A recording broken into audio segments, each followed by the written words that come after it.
Alors, ceci est une synthèse d'un atelier que je viens de donner il y a quelques jours, vendredi, un atelier sur l'auto-hypnose, la puissance de l'auto-hypnose appliquée à la confiance en soi. C'était le premier de 4 ateliers que je lance. Le deuxième sera dans un mois. Et j'avais promis aux personnes qui ont suivi cet atelier, j'avais 40, 45, je ne sais plus combien de personnes, j'aurais promis de faire une synthèse. Et je me suis dit, encore mieux qu'une synthèse, par écrit, je vais leur faire une petite synthèse en vidéo. Vous reconnaissez peut-être, pour ceux qui étaient là, ce que j'avais dessiné. Vous voyez à quel point je dessine bien. Je dessine ici une personne, le conscient, l'inconscient. Je vais expliquer tout ça dans quelques instants. Et donc voilà, c'est une petite synthèse pour vous. Ça va vous rappeler l'atelier. Et puis ça va également vous mettre dans la direction qui est de pratiquer ce qu'on a vu ensemble. Alors qu'est-ce qu'on a vu ensemble? On avait vu qu'en fait, on parlait de confiance en soi, on parle d'auto-hypnose, deux sujets qui vont se croiser. La confiance en soi, c'est évidemment un sujet fondamental dans la vie, puisque si on manque de confiance en soi dans la vie, on va avoir un tas de répercussions qui sont catastrophiques, puisque au départ d'une mauvaise confiance en soi, on ne va pas oser faire certaines choses, donc on va vivre dans une situation qui ne nous plaît pas, qui ne nous convient pas, qui va perdurer. On va commencer à faire de mauvais choix, on va se mettre avec des personnes qui ne nous conviennent pas parce qu'on n'a pas confiance, alors on va un peu choisir par dépit, par second choix, et on ne va pas oser réaliser nos rêves par manque de confiance en soi, et on va vite se sentir, quand on manque de confiance en soi, on se sent vite très très mal, très déprimé. Et donc notre vie peut véritablement devenir un enfer, une frustration permanente, tout ça parce qu'il nous manque de la confiance en soi. Et l'auto-hypnose, quel est le lien avec la confiance en soi? On va voir que l'auto-hypnose, si vous voulez, c'est apprendre à piloter son cerveau pour justement enlever le manque de confiance en soi. Je dis bien enlever le manque de confiance en soi parce qu'en fait, on va le voir, on n'en a pas trop parlé dans l'atelier, mais un petit peu quand même, c'est qu'en fait, naturellement, nous avons confiance en nous. Il n'y a pas à développer la confiance en soi de manière particulière. Ce qu'il faut surtout faire, c'est désapprendre le manque de confiance en soi. Et le manque de confiance en soi, c'est quelque chose qui vient depuis notre passé, depuis notre enfance, qui s'est passé plein d'événements. Donc, je regarde ici pour le fil. On avait dessiné ici un iceberg qui représente un être humain avec la partie consciente et la partie inconsciente. Et la partie consciente est très petite par rapport à la partie inconsciente. Et dans la partie inconsciente, qu'est-ce qui se passe? J'avais dessiné toutes des bulles ici. Il y a des tas d'événements qu'on va vivre qui sont remplis d'émotions, des émotions positives ou négatives. Je parle un peu vite parce que je résume. Et les émotions négatives et positives vont être quelque part mémorisées, empreintes, comme un engramme, comme quelque chose qui s'inscrit en nous par l'émotion.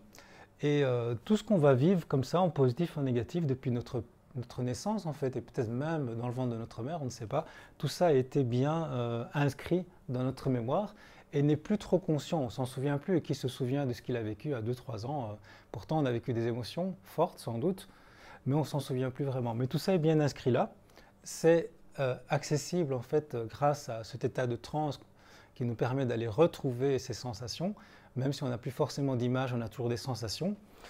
Et tout ça donc va nous influencer aujourd'hui parce que quand aujourd'hui, si je dessine quelqu'un d'autre ici, j'avais pris cet exemple, je dis bonjour à quelqu'un, je dis bonjour, je suis content de vous voir, et puis je vais sentir qu'en fait, sans savoir vraiment pourquoi, cette personne ne m'aime pas. Alors en fait, c'est soit mon histoire personnelle qui se rejoue parce que j'ai l'impression de ne pas être aimé et d'être rejeté, donc je me fais des histoires, je me fais des films comme on dit. En fait, avec ce que j'ai vécu, je projette des choses dans mon présent, donc je suis toujours dans le passé en fait, je projette des choses dans mon présent. Soit cette personne me fait un compliment, par exemple en me disant «t'as bien travaillé», et moi je vais peut-être me dire «mais c'est pas vrai, elle se fout de moi, elle dit ça pour me faire plaisir». Parce que dans mon passé, j'ai vécu tellement de déceptions, tellement de frustration, où on s'est souvent moqué de moi. Je prends des exemples comme ça au hasard. Je n'ai jamais été valorisé, j'ai souvent été triste, donc il y a une émotion, que quand quelqu'un me fait un compliment, je ne l'entends pas comme je devrais l'entendre si j'étais vraiment présent. C'est un compliment. Avec mon passé, mon filtre du passé, j'y mets une interprétation. Et ce que je disais aussi dans l'atelier, c'est qu'en fait, nous sommes nés avec un potentiel extraordinaire, mais sans aucun mode d'emploi. C'est un peu comme si on avait reçu une Ferrari à la naissance, mais on ne sait pas comment la conduire, on ne sait pas comment piloter notre cerveau. On n'a pas appris, on apprend plein de choses à l'école, mais on n'apprend pas ça. Et alors, comme on ne sait pas conduire, on se cogne contre le mur, on se cogne contre d'autres personnes qui ont aussi le même problème que nous, qui ne savent pas conduire, et notre vie peut devenir un enfer. Et l'idée de cet atelier, de cette série d'ateliers que je vais faire, c'est de retrouver le mode d'emploi de la Ferrari, apprendre à piloter. Apprendre à piloter son cerveau, vous allez voir, c'est assez simple, ce sont des principes assez simples qui nous permettent de montrer que, en fait, quand nous sommes mal dans notre vie, quand nous avons un manque de confiance en nous, c'est pas trop la réalité extérieure qu'il faut changer, c'est notre réalité intérieure. Ça veut dire qu'en fait, ce sont tout ce que j'ai vécu qui m'influence aujourd'hui. Des situations où j'ai eu des échecs, des situations où j'ai été dévalorisé, des situations où j'ai eu des blessures. On a parlé aussi, rappelez-vous, des 5 blessures, hein, les blessures d'humiliation, les blessures de rejet, les blessures d'abandon, je ne sais plus lesquelles. Et donc toutes ces blessures sont inscrites en nous et nous font réagir aujourd'hui. On peut dire qu'en général, on n'est jamais vraiment présent quand on réagit émotionnellement. Ce qu'on a vu aussi, c'est que quand on réagit émotionnellement, en fait, on est en hypnose. L'hypnose, c'est ça. L'hypnose, c'est en fait réagir à quelque chose qui vient de notre imaginaire. Notre imaginaire qui vient de notre passé. Et même quand nous nous projetons dans l'avenir, par exemple, je me projette en train de faire un nouveau métier ou de, je sais pas moi, de donner une conférence et je commence à avoir peur, je n'ai pas confiance en moi. C'est mon imaginaire qui fait que je n'ai pas confiance en moi. Parce que qu'est-ce que je fais? Je m'imagine en train de perdre mes moyens ou en train de rater ce boulot. Donc c'est le problème, c'est l'imaginaire. Et l'imaginaire, c'est en fait la réalité intérieure que j'ai intégrée de ce que j'ai perçu dans mon environnement à différentes époques. En fait, si vous voulez, il y a la réalité extérieure telle qu'elle est. Quelqu'un me fait un compliment, je reçois un nouveau boulot, je reçois des propositions. Et il y a la réalité intérieure, la façon dont je vais le percevoir en fonction des interprétations que j'ai eues de ce qui s'est passé dans mon enfance. Et donc, en fait, il y a 2 réalités, si vous voulez. Il y a la réalité extérieure et la réalité intérieure. Et quelle est la vraie réalité? On a tendance à croire que on est parfois en train de créer notre réalité avec ce que nous avons à l'intérieur de nous. Hein, si j'ai un scénario d'échec en moi, j'ai toujours eu l'impression, avec des croyances négatives sur moi, que je suis nul, que je ne suis pas ceci, je crée ma réalité avec ça parce que ben, je ne me lance pas dans des aventures ou des défis, évidemment, mais en plus, je confirme en fait quelque part, chaque fois que j'ai un échec, que ben oui, je suis vraiment nul, je ne suis vraiment pas capable, je ne suis vraiment pas séduisant ou séduisante. Et donc je suis en train, avec ma réalité intérieure, de créer ma réalité extérieure. Alors je regarde mon petit papier pour voir si j'ai tout dit. Oui. Et donc l'idée, si vous voulez, c'est de sortir de cette hypnose, parce que c'est vraiment une hypnose, ça veut dire que chaque fois que j'ai une émotion, je suis en hypnose en fait. Je suis en hypnose de ce que me raconte mon mental, de ces histoires, de ces images, de ces films du passé, et même si ce n'est pas conscient, j'ai des sensations. C'est des sensations qui sont liées à des événements que j'ai intégrés en moi, et donc c'est sur des connexions neuronales, c'est-à-dire que c'est inscrit dans notre cerveau sous forme de connexions neuronales. Et l'idée pour retrouver la confiance en soi et vivre une vie qui vaut la peine d'être vécue, c'est d'aller modifier cette réalité intérieure, modifier ces connexions neuronales, faire de la sculpture cérébrale, si vous voulez, de la chirurgie cérébrale. Et avec l'auto-hypnose, c'est possible. Et donc changer sa réalité intérieure pour avoir une réalité beaucoup plus belle. Et ensuite, je regarde pour le fil. Évidemment, c'est une synthèse, je ne peux pas tout expliquer parce qu'on a passé beaucoup de temps à expliquer ça, à expliquer l'hypnose, à expliquer les états modifiés de conscience. On a fait des expériences, d'hypnose, souvenez-vous pour ceux qui étaient là, de voir qu'en fait, quel est le principe qui prévaut derrière l'hypnose, c'est le principe idéomoteur. C'est-à-dire l'idée qu'une idée, une image, une idée ça peut être une image, ça peut être une commande, quelque chose que je me dis, va provoquer un moteur, un mouvement en moi. Hein, on avait vu que par exemple, si j'ai l'idée que ma main devient lourde ou mes mains se rapprochent, alors que même je ne déciderai inconsciemment, mes mains vont se rapprocher, ma main va s'alourdir ou je vais sentir ma main qui chauffe. Et donc une idée provoque un moteur. Si je pense à un film d'horreur, si je pense à une image qui me fait peur, mon cœur va commencer à battre, mes muscles vont commencer à être tendus. Donc une idée, une image provoque une sensation, une réaction dans mon corps. Et c'est pareil pour la confiance, le manque de confiance en soi. On pourrait dire la confiance en soi aussi, c'est-à-dire qu'en fait, les gens qui ont énormément de confiance en eux, parfois exagérés, c'est parce qu'ils ont des images très positives en eux. Ça peut marcher en positif comme en négatif. On a parlé de l'effet placebo aussi, le fait de croire que je vais guérir provoque en moi une réaction dans mon corps. Alors ce n'est pas juste des tensions et des relaxations dans le corps, c'est également des changements biochimiques, des changements génétiques même.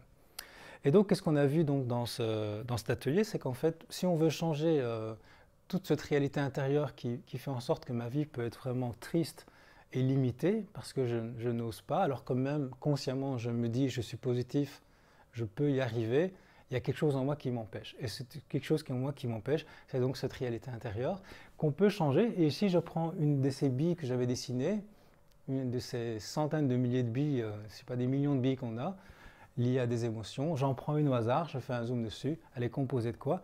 Elle est composée d'images, de sons, d'odeurs, de sensations et de sensations de goût également.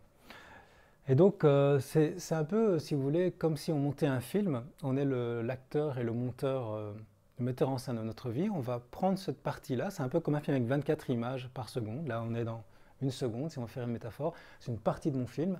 C'est par exemple un mauvais souvenir que j'ai lié à la confiance en soi, par exemple on m'a cassé ou j'ai raté quelque chose, donc je prends un de ces souvenirs et je vais aller modifier le film en utilisant ce qu'on appelle toutes ces sous-modalités que sont les images, les sons, les odeurs, le toucher et le goût.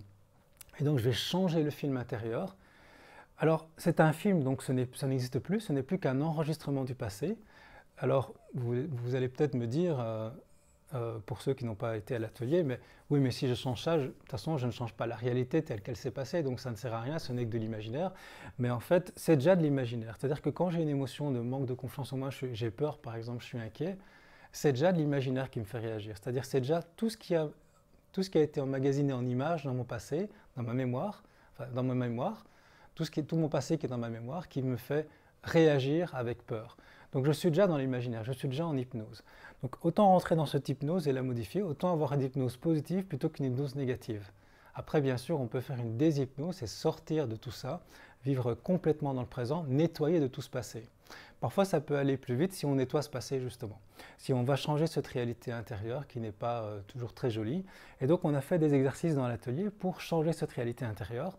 On avait fait 2 souvenirs et je vous ai proposé, pour ceux qui étaient là, donc de travailler sur un 3e souvenir et de me faire part au prochain atelier qui aura lieu le 20 octobre, je pense, ici en Belgique, à Waterloo, me faire part un peu de vos progrès. Et de répéter ça quelques fois pendant les premiers jours pour vraiment réencoder dans notre système nerveux des nouvelles façons de voir les choses par rapport au passé qu'on a vécu. Voilà, j'espère que ça a été clair. Je vais devoir vous laisser parce que je vois qu'il y a quelqu'un qui est là. Donc si vous avez des questions ou des commentaires, n'hésitez pas à me laisser vos questions, vos commentaires en bas de la vidéo et je me ferai un plaisir de vous répondre et de poursuivre le sujet avec d'autres vidéos si vous avez besoin que j'aille plus loin sur certains sujets. Le prochain sujet en octobre, c'est l'auto-hypnose où on va travailler sur les relations. Et on est souvent dans des relations parfois toxiques ou des jeux de manipulation, des relations qui se répètent toujours les mêmes, des choses qu'on a envie d'éviter ou des relations qui ne sont pas assez harmonieuses. Et donc on va parler de ça. Donc si vous n'êtes pas encore inscrit à ces ateliers, si vous habitez pas très loin, vous êtes bienvenus.